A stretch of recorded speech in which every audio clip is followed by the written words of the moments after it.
आणि आवर्जून बघायचा आहे। हा पूर्ण जो व्हिडिओ आहे हा पूर्ण ब्लडचा आहे, यामध्ये काही मिक्स केलेलं नाही आहे। हा त्याचबरोबर मोलाचा देणं अशी पण त्यांनी जोरदार टाळ्या ब्लडचे आहे आणि दादांच्या हस्ते त्यांना सुपूर्द करण्यात येत आहे।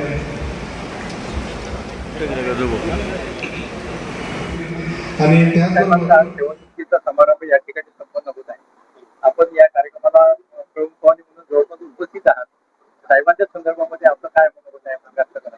मी भाषणात पण सांगितलं, काकाचा आमचा परिचय काही जास्त आला नाही, पण त्यांचा मुलगा आमच्या सोबत मागच्या 10-15 वर्षापासून आम्ही सामाजिक काम करत असताना त्याची जी धडपड असते काम करण्याबद्दल समाजासाठी, तीच त्याच्या आईवडिलांचे संस्कार त्याच्यातून दिसून येतात।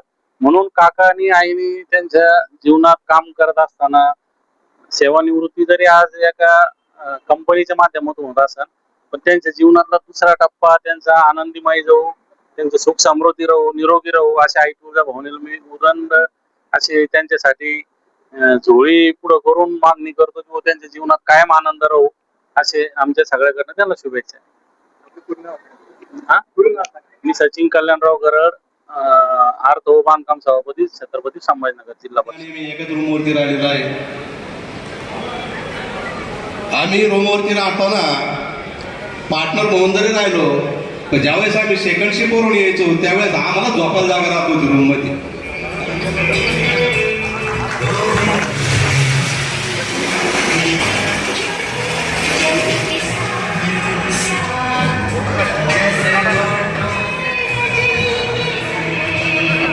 सेवा ही फक्त त्यांनी कुटुंबाची केलेली आहे। कंसात सांगते, कुटुंबासाठी सगळी जी धडपड असते वयाच्या 3 वर्षापासून ते 58 वर्षापर्यंत, हे फक्त स्वतःसाठी आणि कुटुंबासाठी एवढं जीवन असतं। पण काकाचा हा सगळा जीवन प्रवास मी आता बघितला चित्रपटवर, त्यांच्या मुलांनी सांगितला, तर त्याच्यात असं दिसून आलं की काका हे सत्याच्या मार्गावर चालणारे आहेत आणि जे सत्याच्या मार्गावर चालतात ते राजा बनकर जीते है।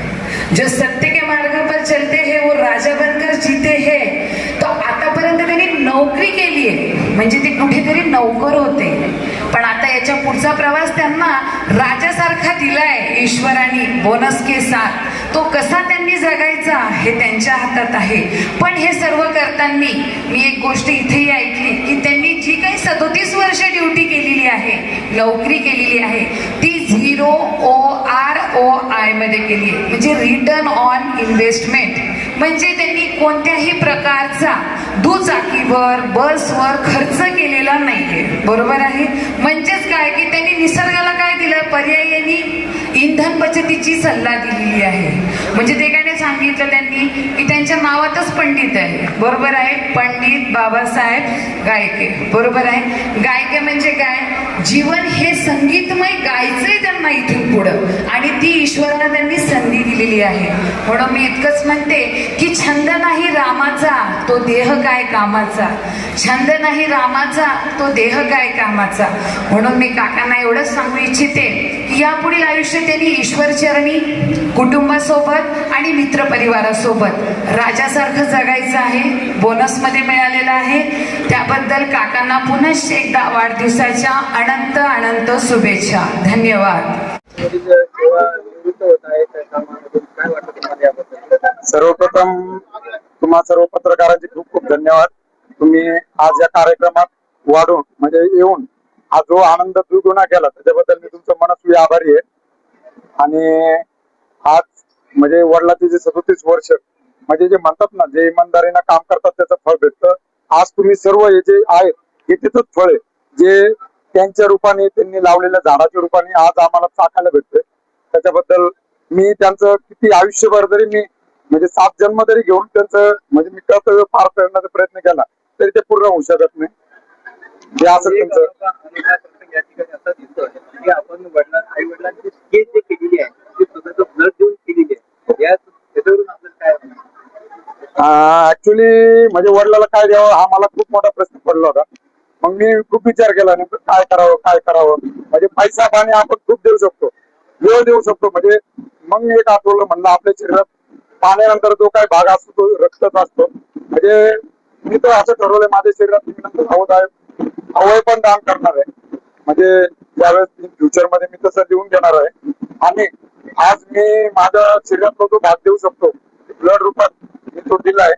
आणि या ब्लड वाल्यांनी पण अगदी त्यांनी 100% ब्लड वापरून हा जो स्टेज तुम्ही बघितलाय त्याच्यात कुठलंही पाणी वगैरे टाकलेलं नाही. पूर्णपणे माझं रक्त त्यांनी काढून ते पेट तयार केलंय. या माध्यमातून समाजामध्ये सध्या द्यायचं जर झाला मी एवढा देईल.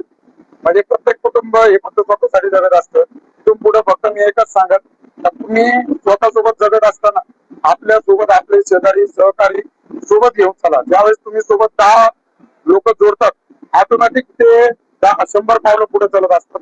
100चे 1000 होतात आणि हा 1000चा आकडो लाखो आणि करोडो मध्ये जातो. त्याच्यासाठी तुम्ही फक्त एकच करायचंय, आपल्यामुळे दुसऱ्यांना त्रास होणार नाही आणि आपल्या शेजारच्याला आपण कसं आनंदी आणि सुखी ठेवू शकतो हा विचार करूनच समाजात वावरायचं आहे. त्यामुळे याच्यामध्ये भांडणं वगैरे जे सध्याची परिस्थिती घडते, भीषण घटना घडतायत त्याच्याबद्दल हा एक चांगला पॉझिटिव्ह विचार या ठिकाणी राहील. माझं नाव गणेश पंडित गायके. मी ऍज सिनियर मेंटेनन्स इंजिनियर म्हणून जेबीएम ग्रुप मध्ये कार्यरत आहे आणि समस्त शिशु भक्त मित्र परिवारातील एक सदस्य पण आहे. डीकेटी कंपनीतून सेवानिवृत्त होत आहेत आणि आज योगायोग असा चांगला आहे की आपल्या लग्नाचा सुद्धा वाढदिवस आहे. आपलं मनोगत या प्रसंगी आपण व्यक्त करा 2 शब्दामध्ये. बोला ना, आपली किती वर्ष सेवा झाली त्या डीकेटी कंपनीमध्ये? 37 वर्ष. मोठे बोला. 37 वर्ष. आणि या सेवेमध्ये आपण कुठले चांगली कामं केली जे आज सगळेजण तुमचा गौरव करतात? आज आपण म्हणजे जे खऱ्याच्या पाठीमाग म्हणजे राहायचो येणे लागलेले असो काही असो, पण 10 लोक कवा ना आम्ही मग खऱ्याच्याच पाठीमाग राहायचो. 90 लोक इकडे आले तरी चालेल, पण मग 10 लोकांच्या पाठीमाग खऱ्याच्या पाठीमाग. आपण भाषी आहेत, आपण कमी बोलतात, पण कमी बोलणारे मात्र जास्त काम करतात. हा आपला अनुभव कसा शेअर करा?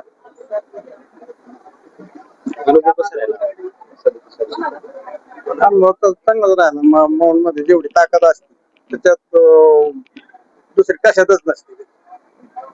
नवीन जे कंपनीमध्ये कामगार काम करतात त्यांना तुम्ही काय आवाहन करणार? आपल्या एक निश्चयबद्दल कसे राहिले पाहिजे, कामगारांनी कसं काम केलं पाहिजे? त्यांनी आपापलं इमानदारीनं काम केलं पाहिजे. आणि इमानदारीनं फळ ऑटोमॅटिक इमानदारीनं काम केलं फळ आता ऑटोमॅटिकच मिळत असतं. मी नेहमी माझ्या हाताखाली जे होतं त्यांना मी नेहमी सांगतो इमानदारीनं काम करायचं. आपण आपलं कोणी बोलत नाही काहीच नाही, आपलं आपलं काम चालू ठेवलं.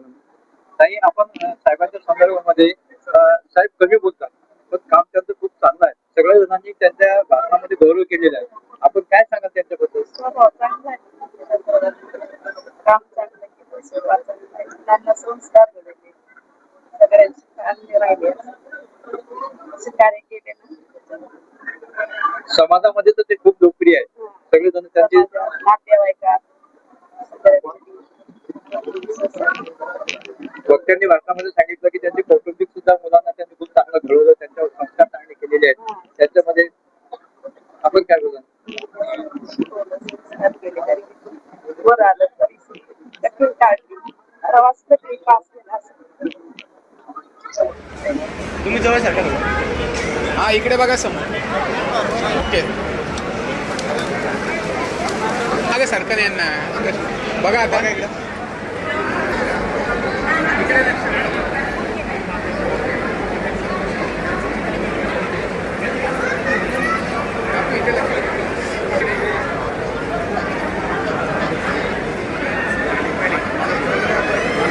काही जेवायला गेले अरे जवळ पब्लिक आहे डायरेक्ट आली वाली कोणी नाही. बघा इकडे बघा एक दोन जण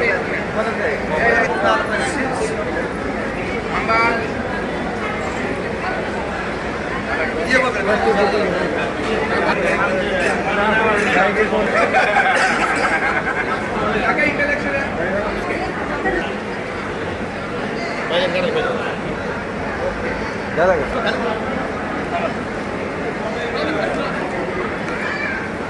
Now